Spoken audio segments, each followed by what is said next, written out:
Herzlich willkommen, liebe Zuschauer, zu einer neuen Folge von Gegenpol Interview. Mein Name ist Monique Stegemann und wir haben für euch mit Neale Hanvey gesprochen. Neale Hanvey ist Mitglied der schottischen ALBA Party und kämpft mit seiner Partei für die Unabhängigkeit Schottlands. In unserem Interview ging es um folgende Themen. Ein neues Referendum zur Unabhängigkeit Schottlands? Was hat sich geändert seit dem Referendum von 2014?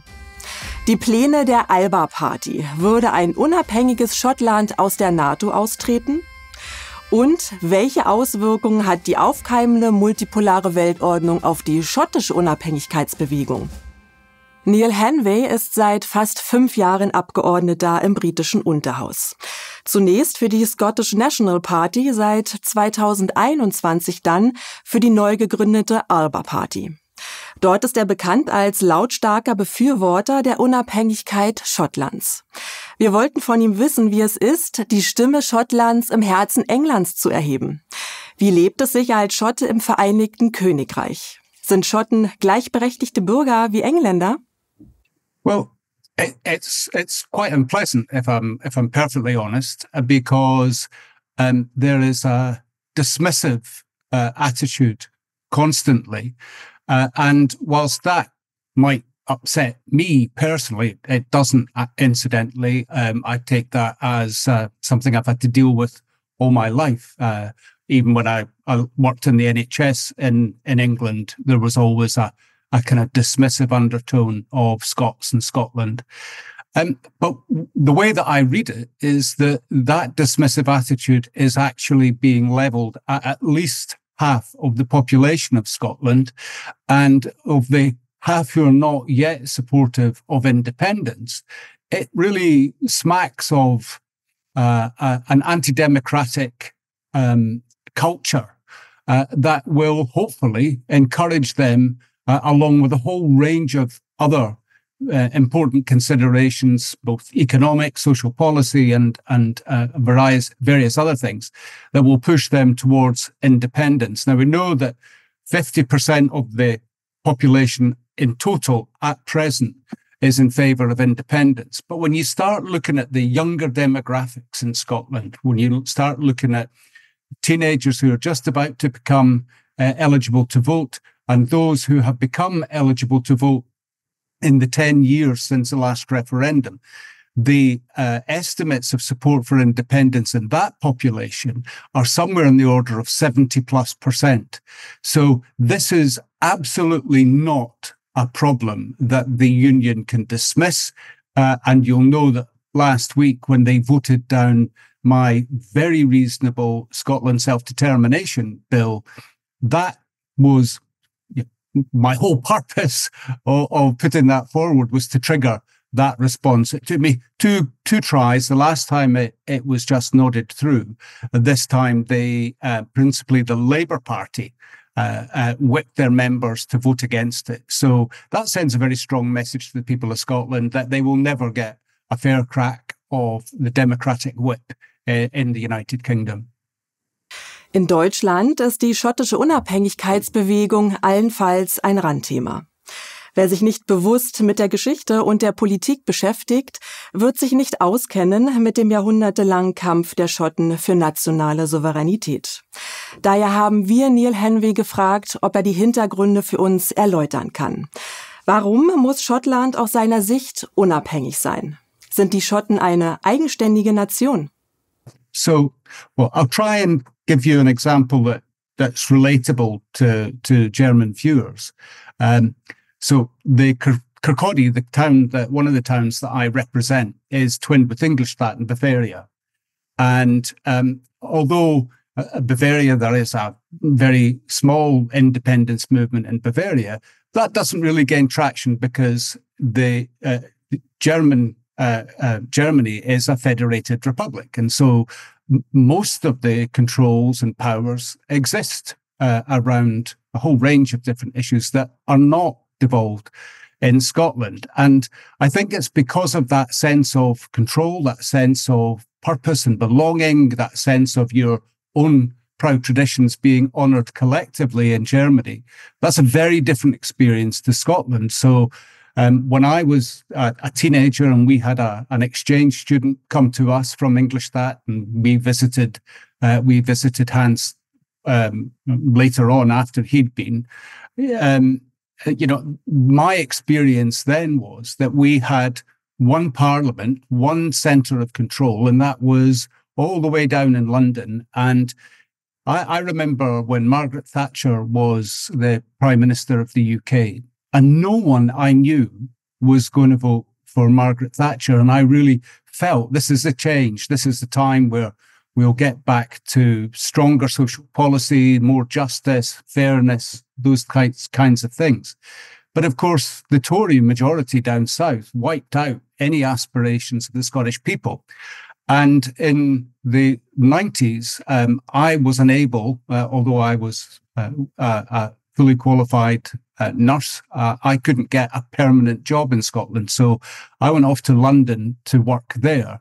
And when I got to London, I had fast access to a master's degree program and all of the support and permanence that you would hope for in a job, and a much better quality of work experience. And when I came back to Scotland, so I went down in the 93, 94, I came back to Scotland in 2009.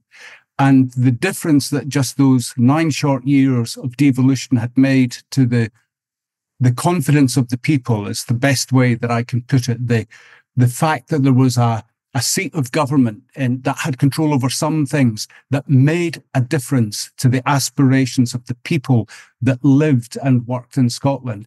I thought that was really inspirational.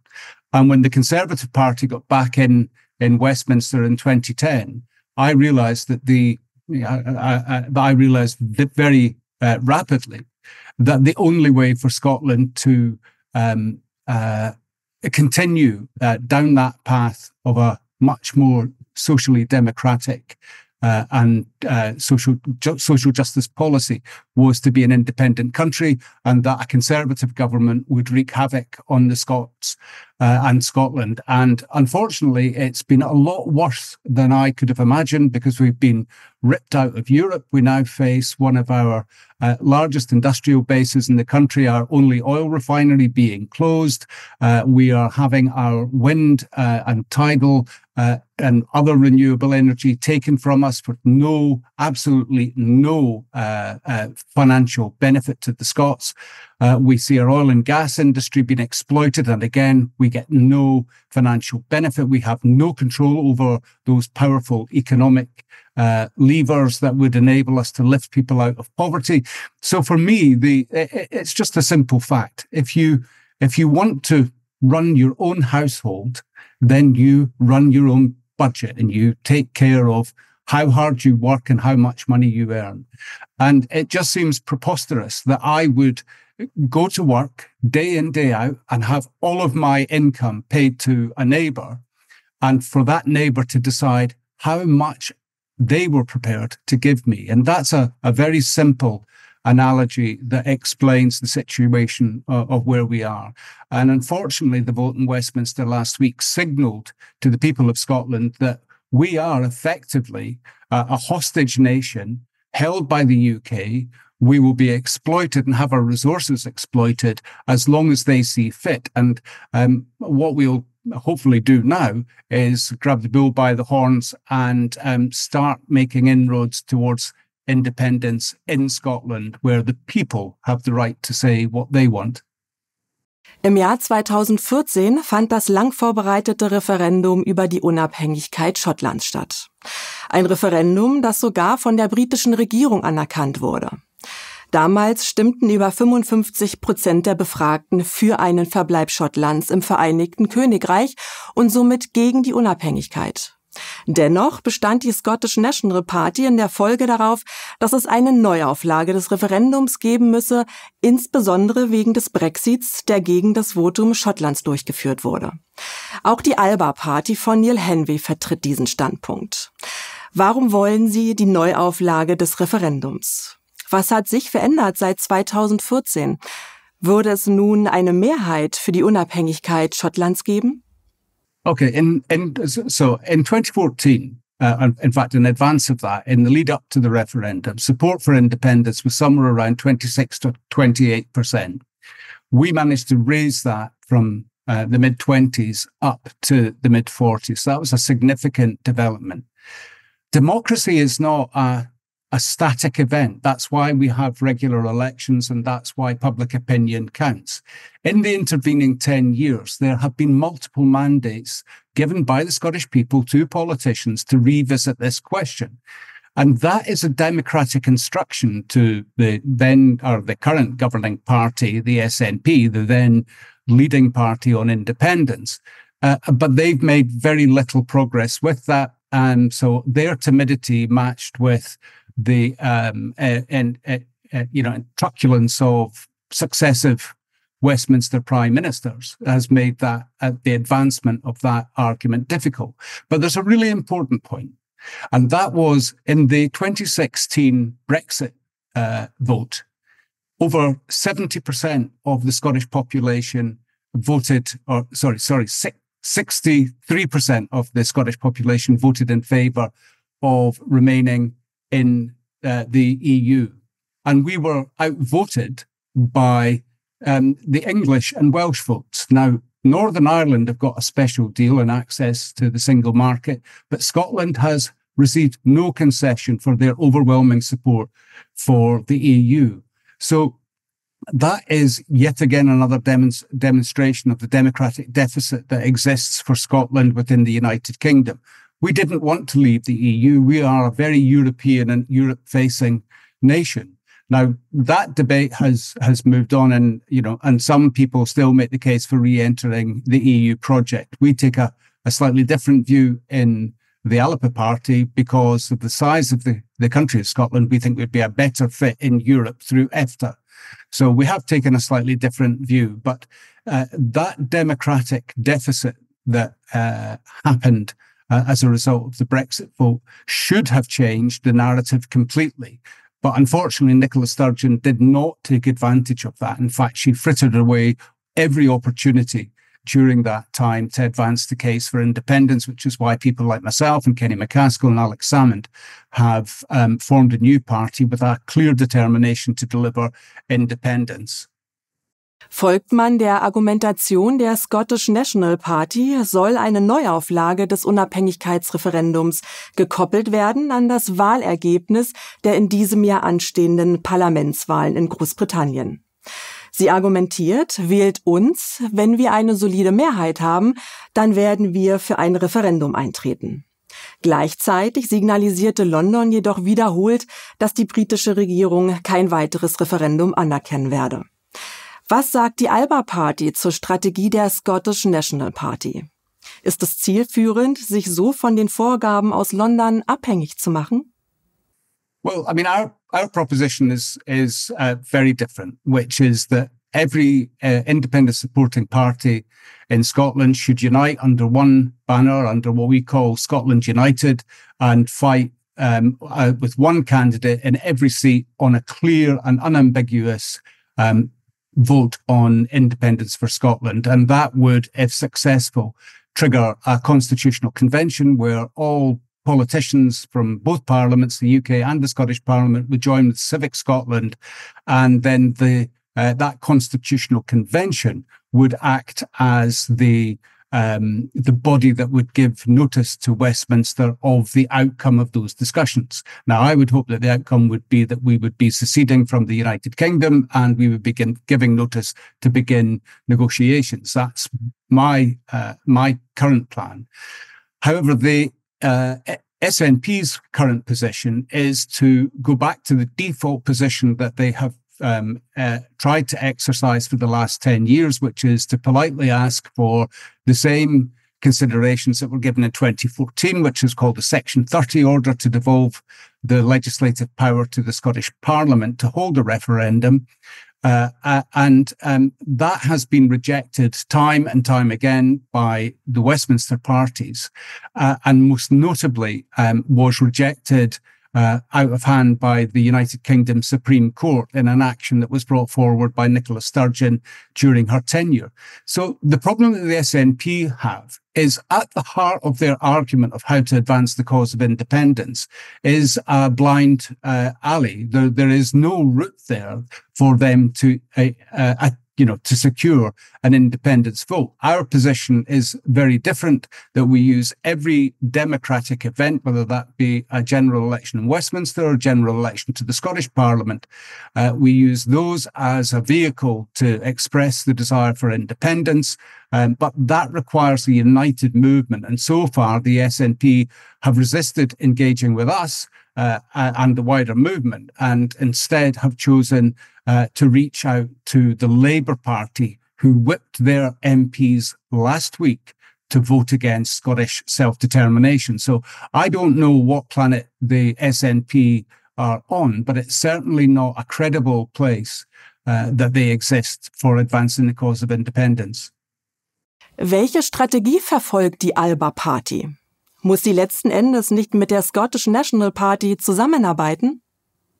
Well, I mean, that is our plan, but it's very difficult to join with a party that appear, to all intents and purposes, to have given up on the cause of independence. They say they want it, but they don't do anything about it. They don't really defend some of the shocking things that are being visited on the people of Scotland, most notably the closure of Grangemouth oil refinery, where out of their 40-odd members of Parliament, only one came to the debate that was held by my colleague, Kenny McCaskill MP.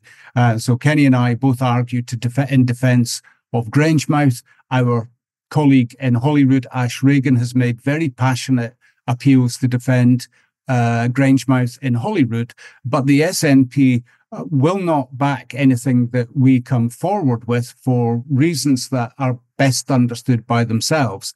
But we have the credible position on independence, and we will persist with that because, politics is all ebb and flow. People are up one day and they're down the next, and the reverse is also true. And if the SNP continue to demonstrate distinct lack of appetite or ambition for Scotland, then the support that they currently enjoy will melt away quicker than snow off a dike, which is melting snow at a stone wall in Scotland.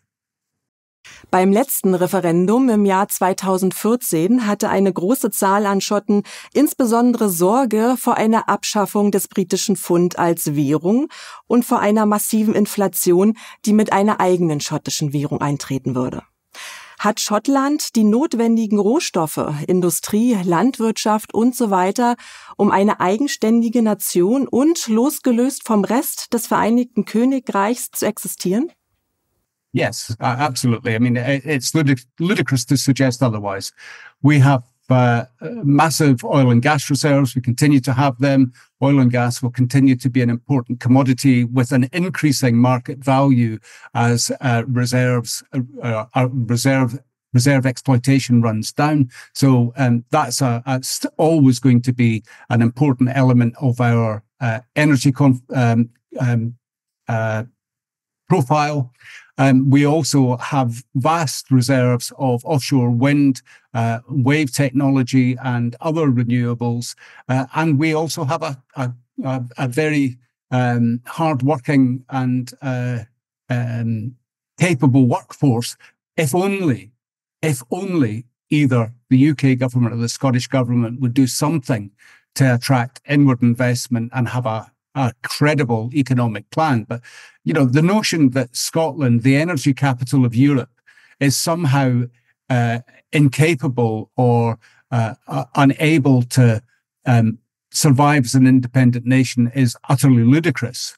You just have to look at the UK government's current actions to support the failing economy down south, and their action is to continue to plunder Scotland's vast energy wealth in the North Sea and for oil and gas and in our offshore wind reserves. So absolutely, Scotland, with 5.5 million of a population, can easily survive on the income that is currently going into the Treasury in London to support a population of over 60 million.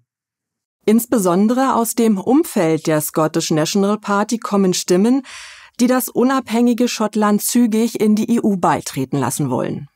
Wir wollten von Neale Hanvey wissen, sollte sich ein unabhängiges Schottland wirklich wieder um einen EU-Beitritt bemühen? Und wie passt das zusammen mit dem jahrhundertelangen Kampf Schottlands um Unabhängigkeit und Souveränität? Yeah, well, as I said earlier, rejoining the EU is not my party's favoured position. We want a very close relationship with Europe, but we prefer to do that through the mechanism of EFTA and joining up with other smaller nations to gain access to the EU and to become ultimately part of the Schengen area as well. So we want to have that close relationship, but there are very important elements of sovereignty that are retained within EFTA that are not retained if you join the EU, and that is particularly energy, fisheries and farming. And all three of those are really important parts of our economic and industrial future. Und was ist mit der NATO? Schaut man sich die Außenpolitik Großbritanniens in der Welt an, muss man sich fragen, ob diese tatsächlich im Interesse Schottlands ist. Ob nun die uneingeschränkte militärische Unterstützung der Ukraine oder die jüngsten Luftanschläge gegen die Houthi im Jemen. Man muss also fragen, würde ein unabhängiges Schottland in der NATO bleiben oder würde es in einem Militärbündnis mit dem Vereinigten Königreich bleiben? Well, I mean, that's been a really thorny problem in Scotland for many years. And when I was in the SNP way back in 2012, I think it was, we had a very heated debate about whether Scotland should be in NATO. The party's position at that time was not to be in NATO. I think geopolitics is always a very difficult tightrope to walk, but certainly one of the things that may be problematic for NATO would be that our position, certainly if we were in power, would be that nuclear weapons would be removed from Scotland's soil on day one of independence. There is no softening of that position in my party. Now, what membership of NATO would look like, given that fact, that's something that would need to be looked at very, very carefully. And my view is that big decisions like that should be taken by the people, not by single politicians or a single political party. There needs to be that's quite a significant change. And as we've seen with some of the countries bordering Russia recently, that's not a decision to take lightly.